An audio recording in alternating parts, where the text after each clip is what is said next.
नमस्कार दोस्तों, आप सभी का स्वागत है आपके अपने ऑनलाइन लर्निंग प्लेटफॉर्म नीट शास्त्र पे। मेरा नाम है शशांक पुरी और मैं आप लोगों की केमिस्ट्री फैकल्टी और आपका काउंसलर हूं।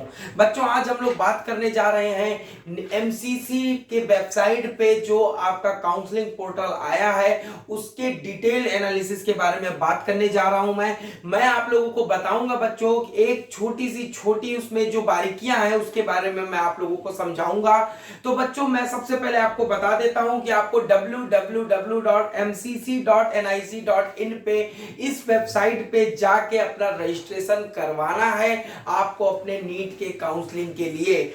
और एक इंपॉर्टेंट चीज मैं बच्चों आपको बता देता हूं कि आप एक बार सिर्फ रजिस्ट्रेशन करा सकते हैं। अगर आपने एक बार रजिस्ट्रेशन करा दिया है और अगर आप फिर से रजिस्टर कराएंगे तो आप काउंसलिंग के अगर आप फिर से रजिस्टर कराते हैं तो आपको डिबार कर दिया जाएगा इस काउंसलिंग की प्रक्रिया से। ये चीज साफ साफ एमसीसी ने बोल दी है। और बच्चों, एक और इंपॉर्टेंट पॉइंट मैं आपको बता देना चाहता हूं कि आप जब अपना काउंसलिंग का रजिस्ट्रेशन कराएं तो एकदम केयरफुली अपना कास्ट, जो आपकी कैटेगरी है, आपका डोमिसाइल, ये सब एकदम केयरफुली भरें, क्योंकि इसमें एडिट का कोई भी ऑप्शन नहीं देती है एनटीए। तो अगर आप कुछ गलत भर देते हैं तो वो सही होने वाला नहीं है। और बच्चों, बहुत सारे लोगों के सवाल आते हैं कि बीएचयू का कितना फीस है, सर वर्धा का कितना फीस है। तो एक बात मैं एमसीसी ने अपने उस पे क्लियर की है कि फीस, स्टाइपेंड और जो बॉन्ड मनी होती है, इससे रिलेटेड पूरी जानकारी आपको उस कॉलेज से मिलेगी जो कॉलेज आपको अलॉट होता है। आप इस चीज के लिए एमसीसी कोई जिम्मेदारी नहीं रखती है कि किसी का स्टाइपेंड कितना है, किसी में बॉन्ड की फीस कितनी होती है या किसी कॉलेज की ट्यूशन फीस कितनी है। इसमें एमसीसी की तरफ से कोई जिम्मेदारी नहीं ली गई है, ठीक है। और अगर आपको फीस पता करना है, उस हिसाब से कॉलेज अरेंज करना है, तो आप पहले ही कॉलेज की वेबसाइट से जिस कॉलेज को आपको भरना है उसकी फीस पता कर लें, क्योंकि बाद में काउंसलिंग हो जाने के बाद इसकी रिस्पॉन्सिबिलिटी एमसीसी नहीं लेगी कि आप गलत भर दिए या आपने सही नहीं भरा, ठीक है। और एक इंपॉर्टेंट चीज मैं आपको बता देना चाहता हूं बच्चों, ये कोशिश करें कि जिस फोन नंबर और जिस ईमेल आईडी से आपने नीट की फॉर्म में रजिस्ट्रेशन किया था, वही फोन नंबर और वही ईमेल आईडी आप लोग इसके रजिस्ट्रेशन में, काउंसलिंग के रजिस्ट्रेशन में इस्तेमाल करें, क्योंकि ये आप लोगों के लिए बहुत ज्यादा कन्वीनियंट होगा, ठीक है बच्चों। अब मैं बात करता हूं, ये जो ऑल इंडिया 15% की काउंसलिंग हो रही है या फिर ऑल इंडिया कोटे की काउंसलिंग हो रही है, तो ऑल इंडिया कोटे से मेरा मतलब क्या है। ये जो काउंसलिंग आप अभी कराने जा रहे हैं बच्चों 10 दिन के अंदर, इस काउंसलिंग के थ्रू आपको ऑल इंडिया में, पूरे भारतवर्ष में जितने भी मेडिकल कॉलेजेस हैं, उन मेडिकल कॉलेजेस की 15% सीट पे आपको एडमिशन मिलेगा। बाकी के 85% सीट वो स्टेट कोटे की होती है, डोमिसाइल होल्डर्स के लिए।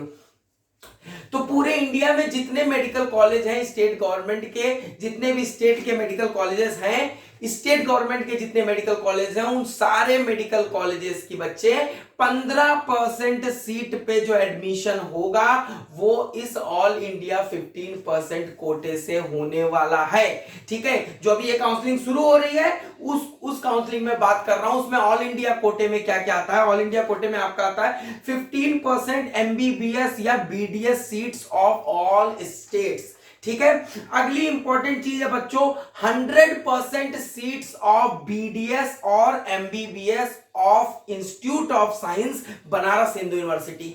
मतलब institute of science Banaras Hindu university की 100% सीट के लिए जो काउंसलिंग होगी वो इसी ऑल इंडिया काउंसलिंग में होगी। अभी आप जो रजिस्ट्रेशन कराएंगे उसी के बेसिस पे जो रिजल्ट आएगा तो आपको पता चल जाएगा कि आपको बीएचयू मिल रहा है या बीएचयू नहीं मिल रहा है, ठीक है। और साथ में 100% seat all Indian institute of medical sciences की इसी ऑल इंडिया कोटे की काउंसलिंग से भरी जाएगी। इसके लिए आपको कुछ और अलग से करने की जरूरत नहीं है। आप इस काउंसलिंग में रजिस्ट्रेशन करा देंगे, वो अपने आप उसका काउंसलिंग जो होगी वो कर दी जाएगी आपकी। और अगर आपको सीट मिलने वाली होगी आपके मेरिट के आधार पे तो आपको वो सीट अलॉट कर दी जाएगी, ठीक है बच्चों। अब इस ऑल इंडिया कोटे में आता है all India quota seats of JIPMER, MU, DU, VMMC and faculty of dentistry Jamia Millia Islamia, ठीक है। ये जितने कॉलेजेस का मैंने नाम लिया, का ऑल इंडिया कोटे का जितनी भी सीट्स हैं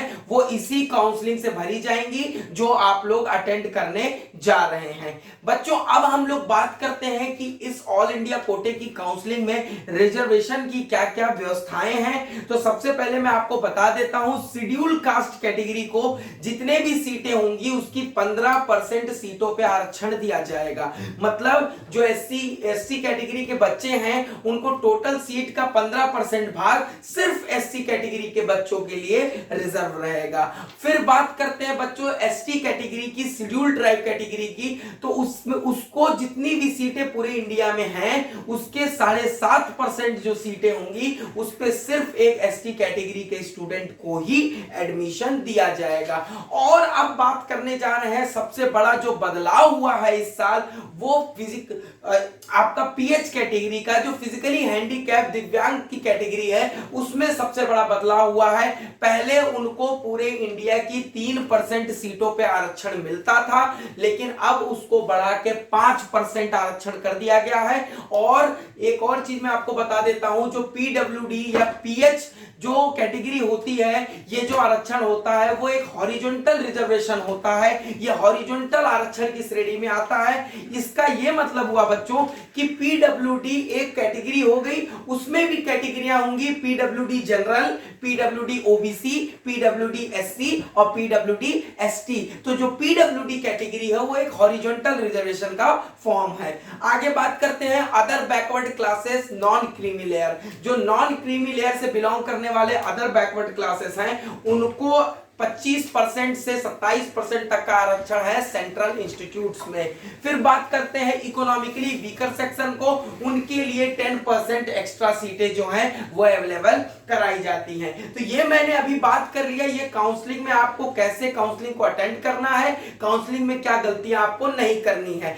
अब बच्चों हम लोग आपके लिए और वीडियोस लेके आएंगे कि डीम्ड यूनिवर्सिटीज की काउंसलिंग में रिजर्वेशन का क्राइटेरिया क्या है, या एम्स की काउंसलिंग में आपको एलिजिबिलिटी क्या है, और बाकी बीएचयू के लिए आपको क्या करना है, एएमयू के लिए आपको क्या करना है, इन सब पे डिटेल्ड वीडियो लाएंगे। लेकिन अभी मैंने एक ओवरऑल इंफॉर्मेशन आपको दे दी कि आपको कैसे अपना एप्लीकेशन भरना है, क्या गलतियां आपको नहीं करनी है। तो अगर ये वीडियो आपको पसंद आया हो बच्चों तो इस वीडियो को लाइक करें, इस वीडियो को शेयर करें और हमारे चैनल को सब्सक्राइब करें। धन्यवाद।